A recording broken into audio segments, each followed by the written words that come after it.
Hello बच्चों, तो चलिए इस प्रश्न को पढ़ते हैं। वक्र x बराबर a गुणा theta plus sine theta, y बराबर a गुणा 1 माइनस कॉस थीटा का थीटा बराबर पाई बट्टा 2 पर अभिलंब की लंबाई है। विकल्प a 2a, विकल्प b a बट्टा 2, विकल्प c a बट्टा वर्गमूल 2 और विकल्प d वर्गमूल 2a। तो यहाँ पर देखो एक वक्र दिया हुआ है, ठीक है। तो हमें थीटा बराबर पाई बट्टा 2 पर अभिलंब की लंबाई बतानी है। तो प्रश्न में आगे बढ़ने से पहले इस प्रश्न से संबंधित जो मुख्य उदाहरणा है उसकी हम चर्चा कर लेते हैं। देखो, मुख्य उदाहरणा किसी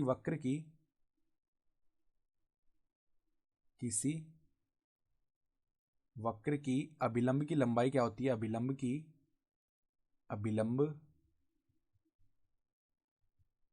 की लंबाई का जो सूत्र होता है वो क्या होती है। देखो, मापांक y गुणा में 1 प्लस dy बट्टा dx इसका वर्ग, ठीक है। तो पहले तो हमें dy बट्टा dx का मान निकालना पड़ेगा। उसके लिए देखो x बराबर में हमें क्या दिया हुआ है, a गुणा में थीटा प्लस में साइन थीटा, और y बराबर में क्या दिया हुआ है, a गुणा में 1 माइनस कॉस थीटा। तो हम क्या करते हैं, देखो सबसे पहले यहाँ पर x का जो मान दिया हुआ है, यहाँ हम दोनों तरफ थीटा के सापेक्ष अवकलन कर लेते हैं।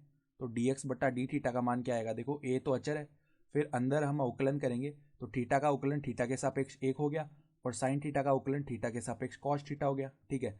फिर देखो y का मान दिया हुआ है a गुणा में 1 माइनस कॉस थीटा, तो यहाँ भी हम दोनों तरफ थीटा के सापेक्ष अवकलन करते हैं। तो डी वाई बट्टा डी थीटा का मान क्या आएगा, देखो a तो अचर है, बाहर आ गया, फिर 1 का अवकलन जो है थीटा के सापेक्ष शून्य हो जाएगा। फिर माइनस में देखो कॉस थीटा का अवकलन थीटा के सापेक्ष माइनस का साइन थीटा होगा, तो यहाँ पे प्लस का साइन थीटा बन जाएगा क्योंकि एक माइनस पहले से ही था।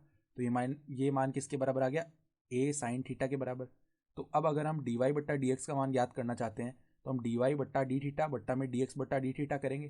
तो डी वाई बट्टा डी एक्स का मान किसके बराबर आ जाएगा, a साइन थीटा बट्टा में a गुणा में 1 प्लस कॉस थीटा के बराबर। तो यहाँ से a से a विभाजित हो जाएगा, तो साइन थीटा बट्टा में 1 प्लस कॉस थीटा ये आ जाएगा।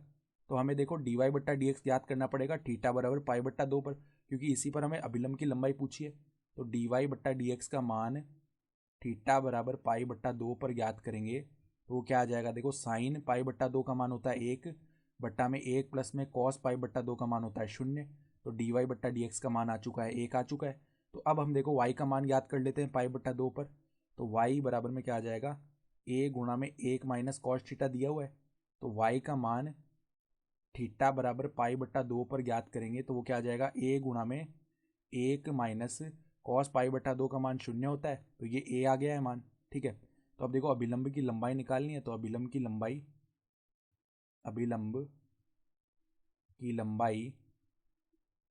बराबर में क्या आएगी, मापांक y अर्थात मापांक के वर्गमूल में 1 प्लस डी वाई बट्टा डी एक्स का जो वर्ग है। तो डी वाई बट्टा डी एक्स का मान थीटा बराबर पाई बट्टा 2 पर 1 आ रहा है, तो यहाँ पर 1 का वर्ग अर्थात 1 ही आ जाएगा। तो देखो मापांक ए आ जाएगा, तो यहाँ पे वर्गमूल 2a ये आ गई अभिलंब की लंबाई, ठीक है। तो यहाँ से अगर विकल्प देखें तो ये जो विकल्प डी है वर्गमूल 2a ये हमारा सही विकल्प हो गया। तो आशा करता हूँ कि आपको ये प्रश्न समझ में आया होगा। धन्यवाद।